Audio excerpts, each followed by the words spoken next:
تمہیں قرآن کی قسم تم اسے کھول کر نہیں دیکھو گے اور نہ ہی اس کے بارے میں جاننے کی کوشش کرو گے۔ یہ سن کر احمد حیران ہو گیا، لیکن اس نے کرن سے وعدہ کیا کہ وہ کبھی بھی اس گٹھری کو کھول کر نہیں دیکھے گا، کیونکہ وہ کرن کو بہت چاہتا تھا۔ اس کی خوشی کے لیے وہ کچھ بھی کر سکتا تھا، اس لیے اس نے کرن سے وعدہ کر لیا۔ وقت ایسے ہی بیتتا چلا گیا۔ کرن کو احمد کے گھر والے اور احمد بہت پیار کرتے تھے، اس کا خیال رکھتے تھے۔ کرن ہر صبح جلدی اٹھ جاتی اور نہ جانے کدھر چلی جاتی تھی۔ احمد کچھ پریشان سا ہو گیا کہ آخر یہ جاتی کہاں ہیں اور اپنے ساتھ ہمیشہ گٹھری بھی لے کر جاتی ہے۔ ایک دن احمد جلدی سے اٹھ گیا اور اس نے کرن کو پھر باہر جاتے ہوئے دیکھا تو اس نے سوچا کہ کیوں نہ آج میں کرن کا پیچھا کروں اور دیکھوں کہ آخر یہ جاتی کہاں ہیں۔ اس نے کرن کا پیچھا کر لیا۔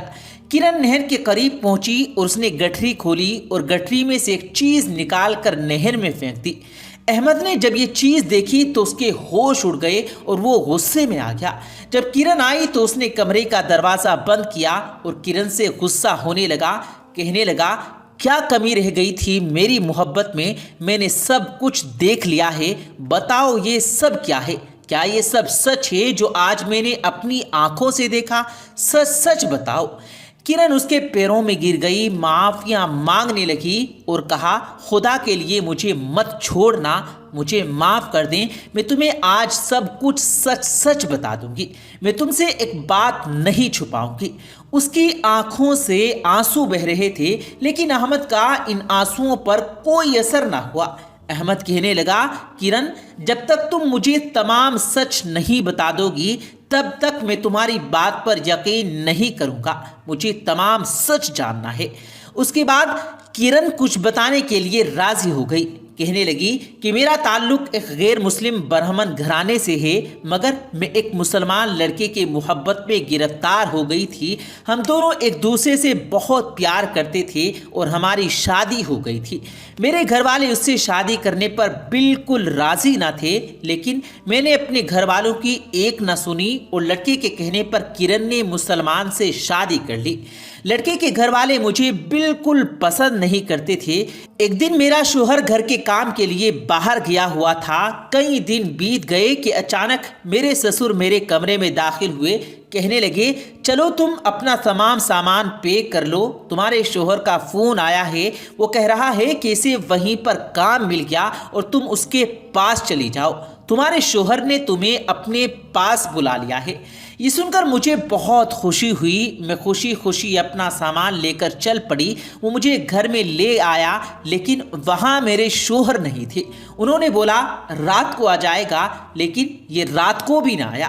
جب میں نے سسر سے پوچھا تو وہ مجھے الٹا سیدھا بات کرنے لگا۔ انہوں نے میرا ہاتھ پکڑا اور بیڈ روم پر لے گئے۔ اس نے میرے ساتھ زبردستی کی۔ میں اس سے بچنے کی بہت کوشش کرتی رہی، لیکن میں اکیلی تھی، کب تک اس سے بچ پاتی؟ اس نے کمرہ بند کیا اور میرے ساتھ زیادتی کی اور میرے ساتھ زنا کاری کر لی۔ کئی دنوں تک ایسا ہی معاملہ چلتا رہا۔ جب کچھ دن بعد اس کا دل بھر گیا تو اس نے مجھے ایک کوٹھے پر بیچ دیا، پھر وہاں پر بھی میرے ساتھ زنا کیا جانے لگا۔ میں جانتی تھی کہ یہ سب کچھ مجھے میرے دیوتاؤں کے ناراض ہونے کی وجہ سے مل رہا ہے، کیونکہ میری ماں مجھے سمجھایا کرتی تھی کہ تم نے بہت غلط کیا، تجھے اس کی سزا ضرور ملے گی، اور مجھے ایسا ہی لگتا تھا کہ میرے بتوں کی وجہ سے مجھے یہ سب کچھ ہو رہا ہے۔ ایک دن وہ سارے لوگ سو رہے تھے کہ مجھے بھاگنے کا موقع ملا تو میں وہاں سے بھاگ نکلی۔ وہاں کی ایک عورت نے مجھے پکڑا اور شور مچا دیا، لیکن میں چھپتے چھپاتے بھاگ نکلی اور جھاڑیوں میں چھپ گئی۔ اس کے بعد مجھے ایک مندر کی گھنٹی کی آواز آئی، اس مندر میں آ گئی، پھر میرے اندر بدلے کی آگ جلنے لگی۔ میں نے سوچا کہ میں ایک مولوی کے لڑکے سے شادی کروں گی، اس کا بچہ پیدا کروں گی اور اسے ہندو بناؤں گی۔ اس کے بعد جب وہ لوگ مجھے نہ ڈھونڈ پائے تو میں مسجد میں آ گئی، پھر آپ کے ابا جی مجھے گھر لے آئے اور آپ سے میرا نکاح کروا دیا۔ اس وقت میرے اندر بدلے کی ہوس جاگ اٹھی تھی۔ میں نے بہت کوشش کی کہ جلدی سے جلدی اولاد پیدا ہو جائے، مگر میری کوشش ناکام رہی۔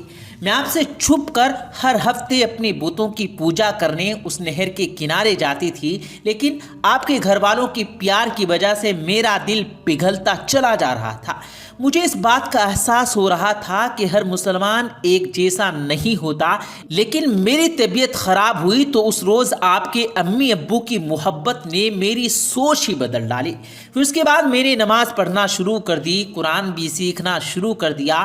آج میں سچے دل سے مسلمان ہونا چاہتی ہوں، اس لیے میں نے ان چیزوں کو نکال کر نہر میں پھینک دیا۔ یہ سب باتیں سن کر پہلے تو احمد کو بہت غصہ آیا۔ اس نے کہا کہ تم نے مجھ سے گناہ کروایا، ایک مسلمان ایک غیر مسلم سے شادی نہیں کر سکتا، انجانے میں مجھ سے گناہ ہو گیا۔ کرن ہاتھ جوڑ کر معافی مانگنے لگی اور کہنے لگی کہ تم مجھے معاف کر دو۔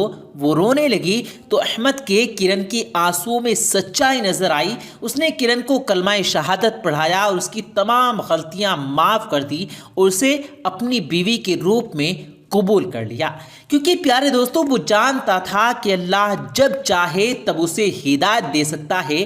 اس کی آنکھیں آنسوؤں سے تر تھی اور دل اللہ کی گواہی دے رہا تھا۔ پیارے دوستوں یہ ایک ایسی عورت کی کہانی ہے جو کہ ایک ایئر ہوسٹس تھی اور اس کا زیادہ تر وقت فلائٹ پر گزرا کرتا تھا، جس کے لیے اسے باہر کے ملکوں کا سفر بھی کرنا پڑتا تھا۔ لیکن کسی فلائٹ کے دوران اسے ایک شخص پسند آ گیا اور اس شخص کو یہ عورت بھی پسند آ گئی، تو دونوں نے بہت ہی جلدی یہ فیصلہ کیا کہ ہم شادی کر لیں گے۔ دونوں شادی کے بندھن میں بندھ گئے اور جب وہ عورت کو پتہ چلا کہ اس کا شوہر بہت بڑا نمازی اور پرہیزگار ہے، اسلام پر چلنے والا ہے، اسلام کی باتیں کرتا ہے، دین کی تبلیغ کرتا ہے اور خود بھی دین پر عمل کرنے والا ہے، لیکن دوسری طرف یہ عورت ایئر ہوسٹس تھی اور بہت سے ممالک میں اس کا آنا جانا رہا کرتا تھا، تو وہ اسلام کے قریب نہیں رہتی تھی، بلکہ یہ زیادہ تر فیشن کرنے والی اور نماز کو چھوڑنے والی اور اسلام کے احکامات پر عمل نہ کرنے والی تھی۔ اس کے شوہر نے شادی کے بعد اس عورت کو بھی دین کی تبلیغ کرنا شروع کر دی۔ ایک روز جب وہ خود فجر کی نماز پڑھنے کے لیے اٹھا کرتا تو اس کو بھی اٹھانے کی کوشش کرتا کہ تم بھی اٹھو اور اللہ کے سامنے اپنا سر جھکا لو، اسی سے مدد بھی مانگو، مگر یہ عورت کبھی بھی اپنے شوہر کی بات پر کان نہیں دھرتی۔ وقت یوں ہی گزرتا رہا۔ اس کا شوہر ہمیشہ اسے یہ کہتا کہ اسلام پر عمل کرو، بے شک اسلام تنگی کا نہیں بلکہ آسانی کا دین ہے۔ ہمارے جتنے بھی مسائل ہیں، جتنی پریشانیاں ہیں، تمہارے جتنے کام ہیں، جو بھی مسائل ہیں، پریشانیاں ہیں، یہ اسلام پر عمل کرنے سے حل ہو جائیں گی۔ لیکن یہ عورت اس کی ایک بات نہ سنتی بلکہ ایک کان سے سنتی اور دوسرے کان سے نکال دیا کرتی تھی۔ اس کی بڑی وجہ یہ تھی کہ وہ جس بھی نئے ملک میں جاتی وہاں کے کلچر کو دیکھتی اور پھر اس کو اپنانے کی کوشش کیا کرتی تھی۔ اس کا زیادہ تر وقت ملک کے باہر ہی گزرتا تو وہ ان لوگوں کے جیسی ہو گئی تھی اور وہ یہ سمجھتی تھی کہ شاید اسلام دقیانوسی ہے اور وہ اس پر نہیں چل سکتی، اور اب وہ وقت بھی آن پہنچا تھا جب اس کے شوہر نے یہ فیصلہ کرنے کے لیے سوچنا شروع کر دیا کہ اگر اس کی بیوی اسلام پر عمل نہیں کرتی تو وہ اسے چھوڑ دے گا۔ لیکن اسی دوران جب اسے یہ پتہ چلا کہ اس کی بیوی حاملہ ہو چکی ہے، یعنی پریگننٹ ہے، تو وہ ایک بچے کا باپ بننے والا ہے، تو یہ انتہائی مشکل تھا۔ وہ اپنی بیوی کو چھوڑنا چاہتا تھا، لیکن اب اسے اس بچے کی خاطر وہ ایسا نہ کرنے پر مجبور ہو گیا تھا۔ اس نے ایک بار پھر اپنی بیوی کو سمجھایا کہ دیکھو اب ہم والدین بننے والے ہیں، اب یہ ضروری ہے کہ تم اپنے طور طریقے اور چال چلن کو بدل لو، لیکن اس عورت نے صاف صاف انکار کر دیا۔ تو یہ شخص بھی غصے میں آیا اور اس نے اپنی بیوی کو طلاق دے دی اور کہا کہ جاؤ، اب میرا کوئی تعلق نہیں۔ ناظرین گرامی، جیسے ہی اس عورت کو طلاق ہوئی تو اس نے امریکہ کا سفر طے کرنے کا فیصلہ کیا اور یہ سوچا کہ وہ اپنے بچے کو امریکہ میں جا کر پیدا کرے گی، جس سے بچے کو امریکہ کی شہریت بھی مل جائے گی اور اس کے بعد وہ اپنی زندگی وہیں بسر کرے گی۔ اس لیے وہ امریکہ پہنچی اور کچھ ہی دن گزرے تھے کہ وہاں ایک شخص سے اس کی ملاقات ہوئی جو کہ مسلمان تھا اور وہ بھی اسلام پر عمل کرنے والا تھا۔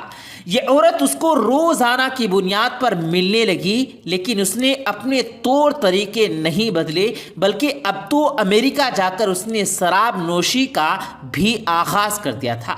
اس کے علاوہ سگریٹ تو وہ لبنان میں بھی پیا کرتی تھی، لیکن ابھی سگریٹ میں نشہ آور چیزیں ملا کر پینے لگی تھی، جس سے بچے کی صحت پر بھی برا اثر پڑ رہا تھا۔ لیکن جب یہ ایک اور شخص سے ملنے لگی، روز اس کے گھر آنا جانا ہونے لگا، تو دیکھا کہ وہ شخص بھی قرآن مجید سے بہت زیادہ محبت کرتا ہے، قرآن پڑھتا ہے، نماز کی پابندی کرتا ہے۔ تو ایک دن یہ عورت غصے میں آ گئی اور اس نے کہا کہ تم قرآن کیوں پڑھتے ہو؟ اس قرآن کو پڑھنے کا کیا فائدہ ہے؟ تم نماز کیوں پڑھتے ہو؟ تمہارا رب کہاں ہے جسے تم سجدہ کرتے ہو؟ تم اسے دیکھ نہیں سکتے اور تم اس کی عبادت کرتے ہو۔ وہ شخص اس عورت سے کہنے لگا کہ تم غلط باتیں کر رہی ہو، لہٰذا اپنا منہ بند کر لو۔ لیکن وہ عورت بولتی چلی گئی، یہاں تک کہ اس نے اپنی سگریٹ کو قرآن پر رکھا اور قرآن کو جلانے کی کوشش کی اور یہ دعویٰ کیا کہ اگر تمہارا رب ہے تو آ کر قرآن کو بچا لے۔ لیکن اس شخص نے عورت کو روکنے کی کوشش کی کہ وہ اپنی حرکتوں سے باز نہ آئی۔ ناظرین گرامی، یہ سلسلہ تو یوں ہی چلتا رہا اور آخرکار 9 مہینے کا وہ وقت پورا ہوا تو بچے کی پیدائش کے دن اب قریب آ گئے تھے۔ یہ عورت جانتی تھی کہ اس کے یہاں ایک بیٹی پیدا ہونے والی ہے۔ جب ڈاکٹر نے آپریشن کیا تو ڈاکٹر حیران رہ گئے کہ بیٹی مردہ حالت میں یوں پیدا ہوئی کہ اس کا سر دھڑ سے الگ تھا۔ جب اس عورت کو ہوش آیا اور اسے بتایا گیا کہ تمہارے یہاں جو بیٹی پیدا ہوئی ہے وہ اس حالت میں پیدا ہوئی ہے، تو یہ چیخنے اور چلانے لگی اور اس کو اندازہ ہو گیا تھا کہ وہ جو بے حرمتی کیا کرتی تھی، وہ جو گستاخیاں کیا کرتی تھی، یہ دراصل اسی کا عذاب تھا۔ اس عورت نے فوری طور پر پیارے دوستوں لبنان واپس آنے کا فیصلہ کیا اور وہ فوری طور پر اگلی فلائٹ سے لبنان واپس آئی۔ اپنے شوہر کو ڈھونڈا، جا کر اس کو ملی اور اس کو بتایا کہ میرے کیے کی سزا مجھ کو مل چکی ہے، ہماری بیٹی پر اللہ نے عذاب نازل کیا، وہ گستاخیاں، وہ بے حرمتی جو میں کیا کرتی تھی، اس کا عذاب میری اولاد پر آ چکا، بہت نادم اور شرمندہ ہوں۔ اس کا شوہر اسے دیکھتا رہا لیکن خاموش رہا۔ اس عورت نے کہا کہ تم پرہیزگار تھے، تم مجھے اسلام کی طرف بلانے والے تھے، تم مجھے راہ حق کی طرف دعوت دیتے تھے، اب میں تم سے شادی کرنا چاہتی ہوں اور میں چاہتی ہوں کہ تمہارے بتائے ہوئے راستے پر چلوں جو اللہ کی طرف جاتا ہے۔ وہ شخص یہ کہنے لگا کہ دیکھو، ہماری بیٹی کے ساتھ جو ہوا مجھے اس پر غم ہے اور میرے دل میں اس کا درد بھی ہے، لیکن میں اس بات پر خوش ہوں کہ تم اسلام کی طرف رجوع کر رہی ہو اور تم اپنے رب کی طرف رجوع کر رہی ہو، وہ معاف کرنے والا ہے۔ چنانچہ اس شخص نے اس عورت سے شادی کی اور پھر وہ اس کے ساتھ رہا جب تک کہ دونوں میں سے ایک کا انتقال ہو گیا۔ ناظرین گرامی، یہ ایک حقیقت ہے کہ جب اللہ رب العالمین کے نظام کو اور اس کے مقدسات چیزوں کو کوئی شخص چیلنج کرنے کی کوشش کرتا ہے یا اس پر سوالیہ نشان اٹھاتا ہے یا ان کی بے حرمتی کرتا ہے، تو اللہ رب العالمین اپنی نظام کے ذریعے اس شخص کو یہ ضرور بتاتا ہے کہ بے شک وہی ذات ہے جو ہر چیز پر قادر ہے۔ مولوی صاحب کہتے ہیں کہ میں ایک مولوی تھا اور مسجد کی امامت کرواتا تھا اور مسجد میں بچوں کو پڑھاتا بھی تھا۔ مسجد کے برابر میں ہی مجھے مدرسے کے مالکان نے 2 کمرے کا مکان دے رکھا تھا۔ میری مالی حالت اچھی نہیں تھی، یہاں تک کہ میں زکوٰۃ اور خیرات بھی لوگوں سے لے لیا کرتا تھا، کیونکہ مسجد کے جو پیسہ ملتا میرا اور میرے گھر کا اس سے گزر بسر مشکل سے ہوتا تھا۔ اس مہنگائی کے دور میں جہاں 2 بچوں کی پرورش کرنا بھی ایک امتحان بن چکا تھا اور میری تو پھر 7 جوان بیٹیاں تھیں جنہیں میں نے قرآن اور دین کی تعلیم سے آراستہ کیا تھا، اسکول کی انہوں نے شکل بھی نہیں دیکھی تھی، 2 وقت کی روٹی کے علاوہ انہیں مزید سہولیات دینے سے قاصر تھا۔ میری بیوی انتقال کر چکی تھی، میں اکیلا ہی ان ساری ذمہ داریوں سے نپٹنے کے لیے رہ گیا تھا۔ میری ساری بیٹیاں خوبصورت تھیں، لیکن دہیج نہ ہونے کی وجہ سے ان کے رشتے نہیں ہو رہے تھے۔ اپنی بچیوں کی شادی کی وجہ سے میں بے حد پریشان تھا، لیکن ایک دن میرے ساتھ کچھ عجیب و غریب سا واقعہ پیش آیا۔ میں شام کے وقت لوگوں کے گھروں میں کلام پاک پڑھانے جاتا اور اس سے مجھے اچھا خاصا پیسہ مل جاتا تھا۔ میں گھر میں قرآن پڑھانے جا رہا تھا جب میں نے راستے میں فٹ پاتھ پر ایک فقیر کو بیٹھے دیکھا، جس کے پاس بہت سے لوگ بیٹھے ہوئے اپنے اپنے مسائل بتا رہے تھے۔ ان میں سے ایک شخص کہنے لگا کہ میری 4 بیٹیاں ہیں، بیٹا کوئی نہیں اور مجھے بیٹا چاہیے۔ وہ فقیر میری ہی عمر کا ہوگا۔ وہ اس شخص کو کہنے لگا کہ اگر تو اپنی ایک بچے مجھے دے دے، پھر دیکھ تیرے گھر کیسی نرینہ بچوں کی لائن لگ جائے گی۔ مجھے اس فقیر کی بات سن کر بہت حیرت ہوئی کہ کوئی شخص اپنی لگتے جگر کو صرف بیٹے کی خواہش پر کیسے دیکھ سکتا ہے، وہ بھی کسی فقیر کو۔ کہنے لگا کہ مجھے آپ کی کرامات پر بہت بھروسہ ہے۔ مجھے یاد آنے لگا کہ لوگ ایسی باتوں پر بہت ہی یقین رکھتے ہیں، ایسے بہت سی منتیں مان لیتے ہیں کہ ہماری بے اولادی کی بیماری ختم ہو جائے تو ہمیں ایک بچہ فلاں دربار کی نظر کر دیں گے۔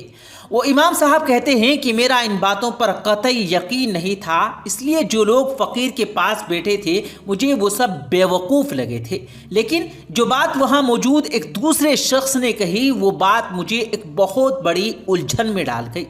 اس بات پر میں سوچنے پر مجبور ہو گیا کہ میں اس فقیر کے پاس چلا گیا۔ میں نے کہا کہ سچ میں کیا ایسا ممکن ہے؟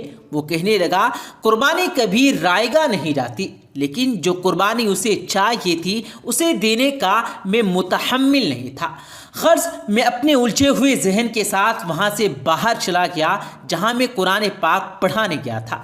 پہلی بار ایسا ہوا تھا کہ قرآن پڑھاتے ہوئے میرے دماغ میں اس شخص کی بات گھوم رہی تھی۔ میں گھر آیا تو میری بیٹی مجھے کھانا گرم کر کے دیا۔ میں نے کھانا بھی غائب دماغی کے ساتھ کھایا۔ میں بہت الجھا ہوا تھا کہ کیا کوئی فقیر اتنا بھی پہنچا ہوا ہو سکتا ہے۔ میں شاید اس بات کو فراموش بھی کر جاتا، لیکن اگلے ہی دن وہ فقیر میرے دروازے پر پہنچ گیا۔ کہنے لگا تیری 7 بیٹیاں ہیں، لیکن سب کی سب کماری ہیں، کوئی تیری دہلیز پر رشتہ لے کر نہیں آتا، اگر آتا بھی ہے تو بات کو آگے نہیں بڑھاتا۔ مجھے اس کے منہ سے یہ سب باتیں سن کر حیرت کا بہت بڑا دھچکا لگا تھا کہ اسے ساری باتیں کیسے معلوم ہو سکتی ہیں۔ وہ کہنے لگا کہ اپنی ایک بیٹی کی شادی مجھ سے کر دے، پھر تیری ساری بیٹیاں اچھے خاندان میں بیاہی جائیں گی۔ میں نے اس کی ان باتوں پر کوئی توجہ نہ دی۔ بھلا کوئی بھی باپ اپنی بیٹی اس فقیر کے ساتھ کیسے بیاہ سکتا تھا؟ انہی دنوں ایک اور جگہ سے لڑکے والے میرے گھر بیٹی کو دیکھنے آئے۔ میری ساری بیٹیاں صوم و صلات کی پابند تھی، سلجھی ہوئی، ثابت قدم تھی کہ میں نے تو یہ بھی سوچ سکتا تھا کہ بڑے سے بڑی شادی کرنے کی شرط بھی نہیں رکھوں گا، جو بیٹی ان کو پسند آئے گی اس کو بیاہ دے دوں گا۔ انہیں میری بیٹیاں تو پسند ہی تھی، لیکن بات ہی وہی تھی کہ وہ بغیر دہیج کے شادی کرنے کو تیار نہ تھے۔ میری بڑی بیٹی کی عمر 30 سال کے قریب ہونے والی تھی، سب میں 1 سال کا فرق تھا۔ چھوٹی بیٹی 18 سال کی تھی، اور اب تو میں نے شادی شدہ لوگ اور ایسے لوگوں کے رشتے بھی دیکھنے شروع کر دیے جن کی پہلی بیوی مر چکی تھی اور وہ دوسری بیوی کے خواہش مند تھے کہ وہ ان کی اولاد کو پال سکے، لیکن نہ جانے کیا آزمائش تھی کہ یہاں بھی میری بیٹیوں کی شادی نہیں ہو پا رہی تھی۔ وہ فقیر روزانہ میرے دروازے پر آتا اور یہی آواز لگاتا اور وہاں سے چلا جاتا۔ پھر مجھے اس شخص کی بات بھی یاد آنے لگی کہ جو اس شخص نے اس فقیر کی کرامات بتاتے ہوئے کہی تھی۔ نہ جانے میں اب کیوں سوچ میں پڑ گیا تھا۔ میں اسی وقت ایک مجبور باپ تھا جو بے بسی کی آخری حد تھی۔ میں 6 بیٹیوں کی خاطر ایک بیٹی کی بلی چڑھانے پر مجبور ہو گیا تھا۔ میں پچھلے 4 سالوں سے ٹھیک سے سو نہیں پایا تھا۔ جیسے جیسے سال گزرتے تھے میرا بڑھاپا اور میری بیماری بھی بڑھنے لگتی۔ اگر میری آنکھ بند ہو گئی تو میری بچیوں کا کیا ہوگا؟ اس لیے میں ان کی شادی کے لیے بہت فکر مند ہونے لگا۔ ایک دن میں یہ سوچنے پر مجبور ہو گیا کہ ایک بیٹی کی شادی قربانی کے طور پر آزمائش کی بھٹی میں ڈال کر باقی بیٹیوں کی خوشیاں خرید لوں گا، کیونکہ میں نے اس فقیر شخص کو یہ کہتے ہوئے سنا کہ فلاں شخص جو آپ کے پاس آیا تھا اور اپنی بیٹی کا نکاح آپ سے کیا تھا، اس کی کرامات سے اس کی ساری بیٹیاں سکون کی زندگی گزار رہی ہیں۔ میں چارپائی پر بے چین سا لیٹا ہوا تھا۔ میں نے کروٹ لی اور آنسوؤں سے لبریز آنکھیں بند کر دی تو سب سے پہلے سب سے بڑی بہن کا چہرہ میری نگاہوں کے سامنے تھا۔ پہلی بار مجھ سے باپ کا درجہ اسی نے دیا تھا، پہلی بار مجھے ابا جی اسی نے پکارا تھا۔ وہ پہلی اولاد تھی، میری جگر گوشہ، میرے برے حالات میں اس نے سب سے زیادہ میرا ساتھ دیا تھا۔ اکثر یہ ہوتا کہ عید کے کپڑے خریدتے ہوئے پیسے کم پڑ جاتے تو وہ میرے کان کے پاس آ کر سرگوشی کرتی کہ ابا میرے لیے کپڑے نہیں لینا، چھوٹی بہن کے لیے لینا، وہ چھوٹی ہے۔ عید والے دن وہ بچوں کے ساتھ کھیلنے جائے گی تو سب بچے نئے نئے لباس میں ہوں گے تو اس کا دل دکھی ہوگا۔ میں نے نہیں میں سر ہلایا کہ نہیں، پھر میں نے دوسری طرف کروٹ لے لی۔ آنسو ٹوٹ کر آنکھوں سے نکل کر تھک گئے۔ دوسری بیٹی کے بارے میں ایسا خیال ستانے لگے کہ سب سے چھوٹی بیٹی کی قربانی دینے پر راضی ہو گیا۔ بڑی مشکل سے میں نے فیصلہ کیا کہ چھوٹی بیٹی کو فقیر سے بیاہ دیتا ہوں، اور صبح تک میں یہ فیصلہ کر چکا تھا۔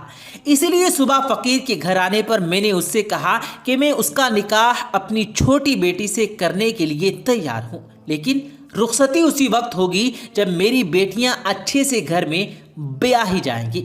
فقیر نے مجھے غور سے دیکھا، پھر میری بات مان کر وہ چلا گیا، اور میرے لیے یہ وقت بہت کڑا تھا۔ میں نے اپنی چھوٹی بیٹی کو خوبصورت لباس لا کر دیا، اسے کہا کہ تیار ہو جاؤ۔ وہ نیا جوڑا دیکھ کر بہت خوش ہوئی۔ لال رنگ کے جوڑے کو لال چوڑیاں پہنے وہ مجھے دکھانے لگی کہ بابا میں کیسی لگ رہی ہوں۔ اس کا گلابی چہرہ دیکھ کر مجھے فقیر کی سانولی رنگت اور ادھیڑ عمر کا خیال آیا تو میرا دل خون کے آنسو رونے لگا تھا۔ میں نے بے اختیار چھوٹی بیٹی کو اپنے سینے سے لگایا، اس کی پیشانی پر بوسہ دیا۔ بہت ساری دعائیں دل سے نکلی، اور یہ بھی دعا نکلی کہ خدا کسی باپ پر میرے جیسا وقت نہ لائے۔ تھوڑی دیر کے بعد وہ فقیر چند گواہوں کے ساتھ میرے گھر آ گیا۔ میں نے بچوں کو دوسرے کمرے میں بھیج دیا اور چھوٹی بیٹی کے پاس سر جھکائے بیٹھ گیا۔ اس کے سامنے ہاتھ جوڑے پھوٹ پھوٹ کر روتے ہوئے اسے کہنے لگا کہ بیٹی مجھے معاف کر دے، تیرا باپ بہت کمزور تھا، اسی لیے تیرا نکاح ایک فقیر سے کرنے لگا ہے، اسے میری مجبوری سمجھ کر اپنے باپ کو معاف کر دینا۔ میری بات سن کر میری بیٹی کا مسکراتا چہرہ پھیکا پڑ گیا۔ اس فقیر کی بگڑی ہوئی حالت تو میری بچی بھی دیکھ چکی تھی۔ مجھے لگا کہ وہ بہت روئے گی، میری منتیں کرے گی کہ ابا میرا کیا قصور ہے، مجھے کیوں جان بوجھ کر اس عذاب میں مبتلا کیا جا رہا ہے، مجھے کیوں اس آزمائش میں ڈال رہے ہیں۔ لیکن وہ ایسے چپ تھی جیسے پتھر کا مجسمہ بن گئی ہو۔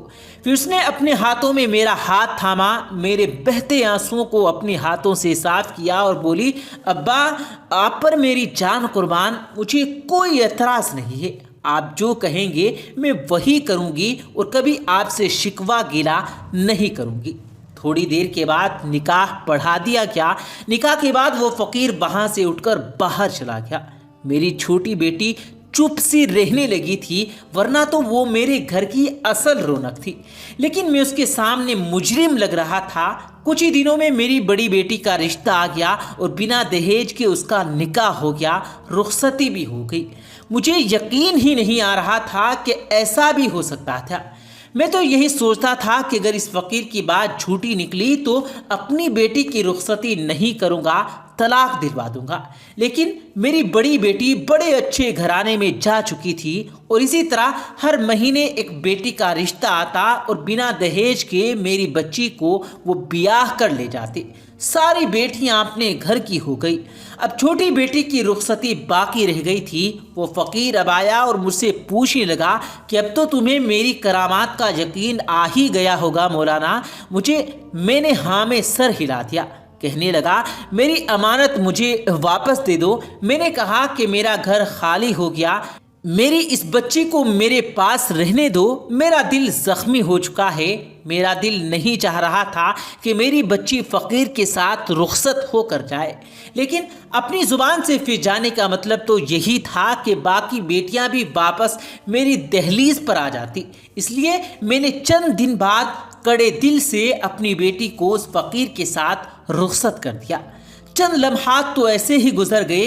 مسجدوں اور مدرسے کی ذمہ داریوں میں میں اپنی بیٹیوں کو اکثر نظر انداز کر گیا تھا، لیکن پھر سوچا کہ مجھے اپنی بڑی بیٹی سے ملنے کے لیے جانا چاہیے، اور میں شادی کے بعد بچوں سے ملنے ہی گیا۔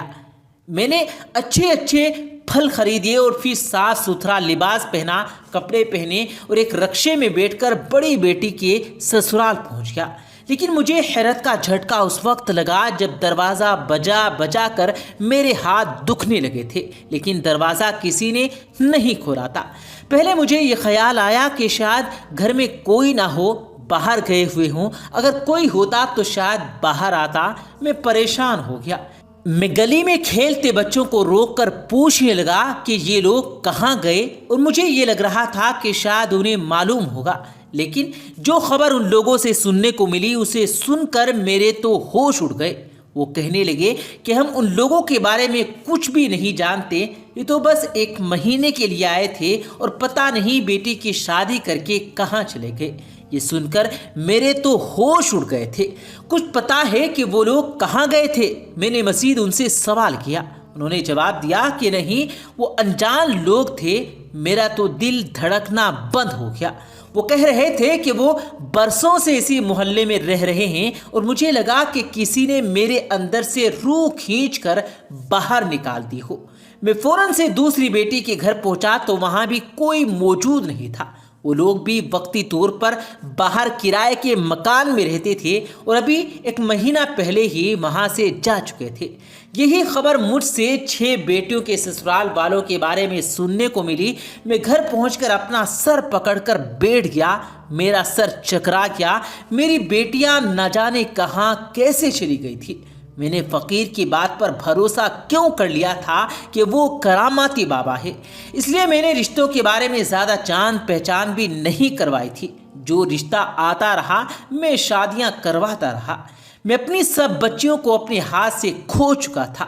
میں یہی سمجھتا تھا کہ ایک بیٹی کی قربانی دینے سے میری باقی تمام بیٹیاں سکون سے زندگی گزاریں گی، لیکن میری تو بیٹیاں ہی نہ جانے کہاں چلی گئی تھی۔